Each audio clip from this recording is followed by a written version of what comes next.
India മുന്നണി യോഗത്തിൽ CPM പരാതി ഉണ്ടായിരുന്നു. CPM BJP ഡീലെന്ന് രാഹുൽ ഗാന്ധി അടക്കമുള്ള നേതാക്കളോടൊന്ന് പറഞ്ഞു. രാഹുൽ അതിൽ മറുപടി പറഞ്ഞുവെന്ന് പറഞ്ഞു കേൾക്കുന്നത് സംസ്ഥാന നേതാക്കൾ പറയുന്നതനുസരിച്ചാണ് അത്തരം നിലപാടൊന്ന് സ്വീകരിക്കേണ്ടി വന്നതെന്നാണ്.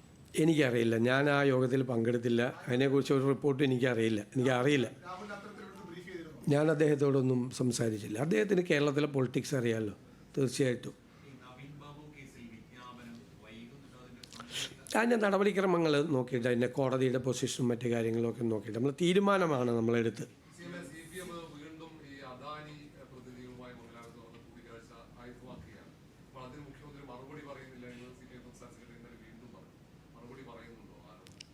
മറുപടി പറയുന്നില്ല. എന്ത് കാര്യത്തിന് മറുപടി പറയണത്? ഞാനിക്ക് അദാനിയായിട്ട് എന്താ ബന്ധം? ചുമ്മാ ഓരോന്ന് പറയല്ലേ. ഗോവിന്ദൻ മാഷ് പറയട്ടെന്ന്, പുള്ളിക്ക് എന്തെങ്കിലും പറയണ്ടേ? ആരെ സന്ദർശിച്ചെന്ന് പറഞ്ഞു? ഞാനേ സന്ദർശിച്ച് ആളെ അദാനിയുടെ ഏജൻ്റാണ് ആളെ കണ്ട ആളുകളുടെ ഫോട്ടോ മുഴുവൻ ഞാൻ കാണിച്ചു തരട്ടെ. ഈ കേരളത്തിൽ ബന്ധമുള്ള മക്കളെയൊക്കെ ഇവിടെ കല്യാണം കഴിപ്പിച്ചിട്ടുള്ളത്, അവരുടെ മക്കളെ കേരളത്തിൽ കല്യാണം കഴിപ്പിച്ചിട്ടുള്ള ഒരുപാട് ആൾ. ആര്യാടൻ സാറിൻ്റെ ബന്ധുവാണ്, അകന്ന ബന്ധുവാണ് അദ്ദേഹം. കോഴിക്കോടും കാസർഗോഡും ഒക്കെ കുടുംബ ബന്ധങ്ങളുള്ള ആളാണ്. അദ്ദേഹത്തിൻ്റെ കൂടെ പോയി അദ്ദേഹത്തിനോട് സംസാരിച്ചിട്ടുള്ള ആളാണ്. ഞാൻ എയർപോർട്ടിൽ വന്നിറങ്ങുമ്പോൾ എന്നോട് കണ്ട് സംസാരിച്ചു. ഇനിയിപ്പോൾ അദാനിയുടെ ആളെ ഞാനെന്തിനാണ് പോയത് ഇലക്ഷൻ കാലത്ത്? അദാനിയുടെ എവിടെ തിരഞ്ഞെടുപ്പ് കഴിഞ്ഞിട്ട് അദാനിയെ എന്തുവായി പറയുന്നത്? അല്ല, അതൊക്കെ ഓരോരുത്തരുടെ വ്യക്തിപരമായിട്ടുള്ള കാര്യങ്ങൾ, അതിൽ നിങ്ങൾ ഇടപെടേണ്ട കാര്യമില്ല. അത് നിങ്ങൾ തന്നെ ഇറക്കിക്കൊണ്ടിരിക്കുകയല്ലേ? അല്ല, നിങ്ങളുടെയൊക്കെ സ്ഥാപനങ്ങൾ തന്നെയല്ലേ ഇറക്കിക്കൊണ്ടിരിക്കുന്നത്? വരട്ടെ. എല്ലാം കൂടി ഒരു ഗവൺമെൻറ് ഒരു മാസത്തിനുള്ളിൽ തീരുമാനം എടുത്തു കഴിഞ്ഞാൽ ഇതെവിടെ പോയി നിൽക്കും? നിങ്ങൾ ആലോചിക്കുക. ഇത്രയും വേഗത്തിൽ തീരുമാനങ്ങളെടുത്തൊരു സർക്കാരില്ല. മനസ്സിലായില്ലേ? തീരുമാനങ്ങളെടുത്തൊരു സർക്കാരിൽ ഇത്രയും വേഗത്തിൽ. ഞാൻ ഇനി വേറൊരു കാര്യം ചോദിക്കുക. 2500 രൂപ അല്ല 2500 രൂപ പെൻഷൻ വർദ്ധിപ്പിക്കും എന്ന് 5 കൊല്ലം മുമ്പ് പറഞ്ഞിട്ട് 4.25 കൊല്ലക്കാലം ഒറ്റ പൈസ കൂട്ടിക്കൊടുത്തില്ല. കൂട്ടിക്കൊടുത്തോ? കഴിഞ്ഞ ഗവൺമെൻറ് കൂട്ടിക്കൊടുത്തോ? എന്നിട്ട് തിരഞ്ഞെടുപ്പ് പ്രഖ്യാപിക്കുന്നതിൻ്റെ തൊട്ട് തലയാഴ്ച ഒരു 400 രൂപ കൂട്ടിക്കൊടുത്തു. അതുപോലത്തെ കാര്യങ്ങൾക്കാണ് ചോദിക്കേണ്ടത്. അത് ഞാൻ മുൻ മുഖ്യമന്ത്രിയോട് നിങ്ങൾ ആരും ചോദിക്കണേ കേട്ടിട്ടില്ല. ചോദിക്കണ്ടേ?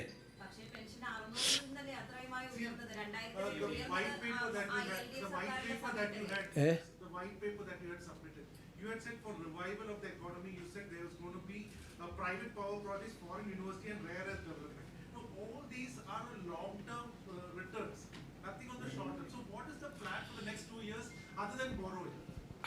I am going to present the budget. Please wait. Because we have already stated that we are in a trouble. That is, it is very clear that 35,000 crores of plan, 20,500 crores are not there. That was a wild guess from the 16th Finance Commission. The last finance minister expected 14,000 crores as revenue deficit grant. But unfortunately, the 16th Finance Commission decided not to give the revenue deficit grant. The last government received 55,000 crores as a revenue deficit grant. But we are not getting anything from the 16th Finance Commission. Another thing, the last finance minister expected 2.8% devolution of taxes. Unfortunately, we got only 2.32. More than 5,000 crores we have to find out. And another 600 crores grant. So 20,500 crores are not there in the plan. That is the fiscal situation we are facing. Unexpected situation. Nobody expected such a situation. If we have to make 20,500 crores to implement the plan. That is a fiscal situation. Not a single government never faced such a situation in the history of Kerala.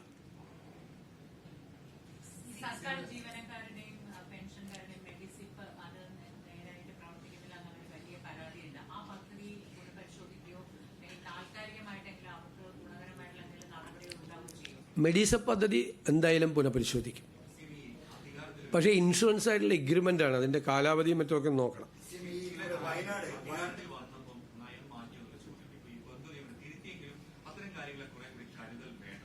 അല്ല, ഞാൻ എന്താണ് നിങ്ങൾ അന്ന് എന്നോട് ഈ വിഷയത്തെക്കുറിച്ച് ചോദിച്ചപ്പോൾ പറഞ്ഞത്, അത് പരിശോധിച്ച് വേണ്ട നടപടി സ്വീകരിക്കുമെന്ന്. നടപടി വന്നില്ലേ? ഞാൻ നടപടി വന്നില്ലേ? ഞാൻ ആദ്യത്തെ പത്രസമ്മേളനത്തിൽ പറയുന്നുണ്ട്, ഗവൺമെൻറ്റിൻ്റെ ഭാഗത്ത് നിന്ന് ശരിയും തെറ്റുമൊക്കെ ഉണ്ടാവും. തെറ്റുകളുണ്ടെങ്കിൽ നമ്മൾ ശ്രദ്ധയിൽപ്പെട്ടുമ്പോൾ നമ്മൾ കറക്റ്റ് ചെയ്താൽ മതിയല്ലോ, ഏത് കാര്യമാണെങ്കിലും. അതിനെന്താ കറക്റ്റ് ചെയ്തില്ലേ? വയനാട് പുനരധിവാസവുമായി ബന്ധപ്പെട്ട് അവർ ലാപ്സസ് വരുത്തി എന്ന് പറയുന്നത് വയനാട് കളക്ടർക്ക് ചീഫ് സെക്രട്ടറിയുടെ ഓഫീസിൽ നിന്ന് GAD-നും ഡിസാസ്റ്റർ മാനേജ്മെന്റിനും നിരന്തരമായ ഷോക്കോസ് നോട്ടീസ് കൊടുത്തുകൊണ്ടിരിക്കുക. ഇതിലെന്താണ് വസ്തുതയുണ്ടോ? എന്താണ് അവർക്കെതിരെ? അവരൊരു റിവ്യൂ മീറ്റിംഗ് അവിടുത്തെ മന്ത്രിമാരെ ചുമതലപ്പെടുത്തിയിട്ടുണ്ട്. അതുമായി ബന്ധപ്പെട്ട ആളിലെ അവിടുത്തെ നടപടിക്രമങ്ങൾ റിവ്യൂ ചെയ്യണമെന്ന് പറഞ്ഞു.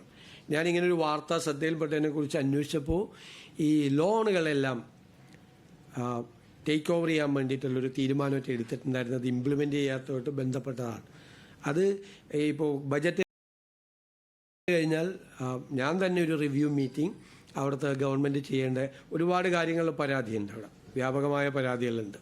ഇപ്പോൾ പണി പൂർത്തിയാക്കിയ വീടുകളിൽ പോലും ആളുകൾക്ക് താമസിക്കാൻ പറ്റാത്ത സിറ്റുവേഷൻ ഉൾപ്പെടെയുള്ള ഒരുപാട് വിഷയങ്ങളുണ്ട്. അത് റിവ്യൂ മീറ്റിംഗ് നടത്തി ആ പുനരധിവാസ പ്രവർത്തനങ്ങൾ, റീഹാബിലിറ്റേഷൻ പ്രോസസ്സ് നമ്മൾ വേഗത്തിലാക്കും. അത് ആഭ്യന്തര വകുപ്പിൻ്റെ നേതൃത്വത്തിൽ നടക്കുന്ന പരിപാടിയാണ്. ഇനി വിവിധ വകുപ്പുകളെ ക്രോഡീകരിച്ചുകൊണ്ട്, അതായത് police, excise, general education, higher education, local self government, എല്ലാ വകുപ്പുകളെയും കൂടി ഏകോപിപ്പിച്ചുകൊണ്ടിട്ടുള്ള വലിയ പദ്ധതികൾ വരും. ഇതിൻ്റെ അകത്ത് 2 പാർട്ടാണുള്ളത്. ഒന്ന് എൻഫോഴ്സ്മെൻറ്റ് പാർട്ടാണ്. എൻഫോഴ്സ്മെൻറ്റ് പാർട്ട് ഇംപ്ലിമെൻ്റ് ചെയ്യേണ്ടത് ഹോം ഡിപ്പാർട്ട്മെൻറ്റും എക്സൈസ് ഡിപ്പാർട്ട്മെൻറ്റുമാണ്. രണ്ടാമത്തത് അവയർനെസ് ക്യാമ്പയിനാണ്. ആ അവയർനെസ് ക്യാമ്പയിൻ ബാക്കി എല്ലാ ഡിപ്പാർട്ട്മെൻറ്റുകളും NGOമാരും, ഞാൻ പറഞ്ഞു, ഇപ്പം ഞങ്ങൾ പ്രീ ബജറ്റ് ഡിസ്കഷന് മഹിളാ സംഘടനകളെയും യുവജന സംഘടനകളെ എല്ലാവരെയും വിളിച്ചിട്ടുണ്ടായിരുന്നു. ഞാൻ അവരോട് റിക്വസ്റ്റ് ചെയ്തു, നിങ്ങളും കൂടി അതിൻ്റെ പാർട്ടാവണം. അപ്പോൾ അവരെല്ലാം സഹകരിക്കാമെന്ന് പറയുന്നുണ്ട്.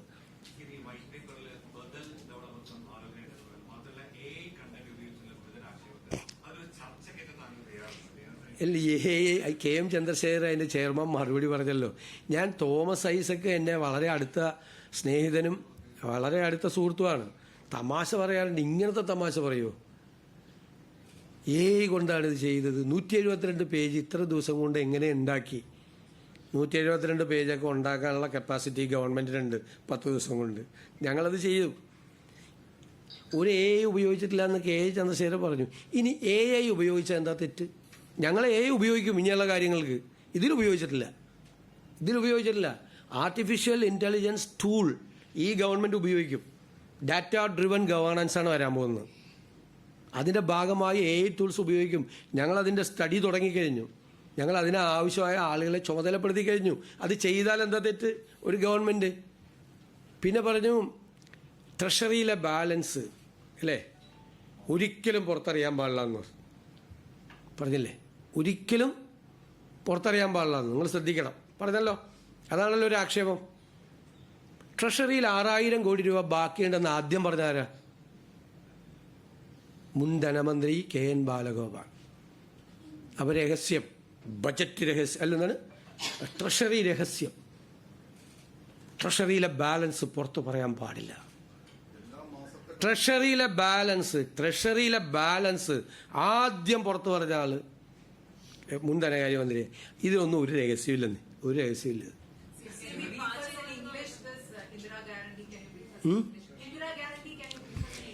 Indira Guarantee, the first cabinet meeting, we have taken a decision to implement 2 guarantees, which we out of 5, which we have offered during the election time.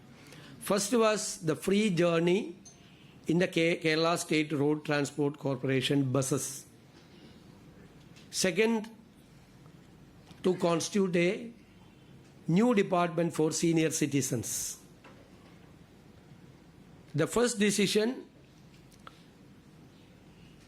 we have taken a decision today itself to implement this project from 15th June onwards. 15th June onwards, in all the ordinary buses in Kerala, they will get a free travel There is no condition, age, and the transgenders also. They will also get this benefit. No income limit, no age limit, nothing. In the ordinary basis. And government has to pay rupees 750 to 800 crores to the KSRTC. That is the liability. We will pay this amount to KSRTC. We will take that liability.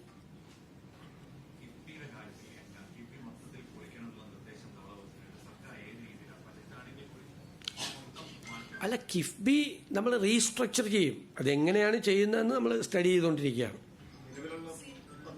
പിന്നെ നിങ്ങൾ എന്തൊക്കെ വാർത്തയാണ് ഓരോരുത്തർ കൊടുക്കുന്നത്? ഈ ശ്രീധരൻ ഒരു project കൊണ്ടുവന്ന് തന്നു, ആ പ്രോജക്റ്റ് നടപ്പാക്കാൻ തീരുമാനിച്ചു. ആര്? എവിടെ തീരുമാനിച്ചു? അല്ലല്ല, എവിടെ തീരുമാനിച്ചു? ആള് എത്ര പേര് വാർത്ത കൊടുത്തു? എന്നിട്ട് കുറേ പേര് തർക്കമാണ്. അതിൽ സ്റ്റാൻഡ് ഗേജാണ്, ഇതിൽ മീറ്റർ ഗേജാണ്. എന്നിട്ട് ഗവൺമെൻറ് എന്തിനു സ്റ്റാൻഡ് ഗേജ് അപ്രൂവ് ചെയ്തു? അദ്ദേഹത്തെ പോലത്തെ ഒരാൾക്ക് ഞങ്ങളുടെ അടുത്ത് കൊടുന്നിട്ടൊരു പ്രോജക്റ്റ് തന്നു, അത്രേ നടന്നുള്ളൂ. ഞങ്ങളെന്താ ചെയ്തത്?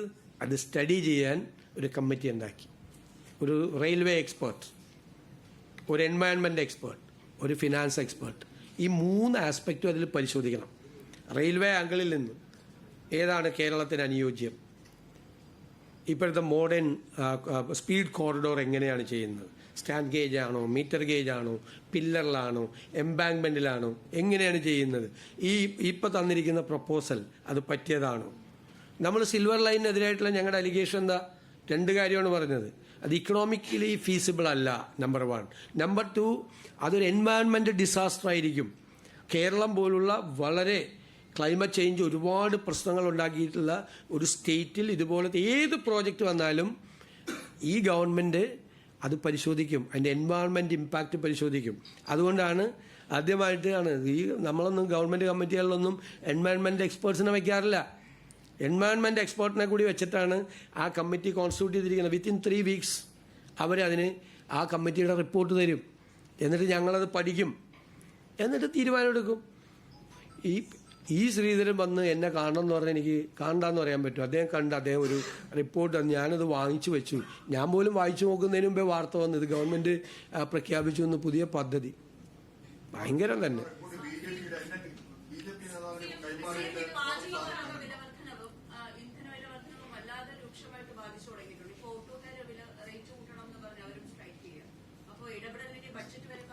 വരട്ടെ, നോക്കാം.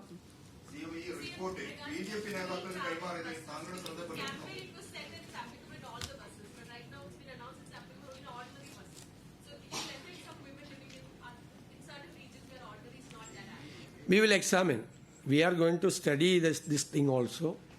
From 15th onwards, when it is started, we will start the study also.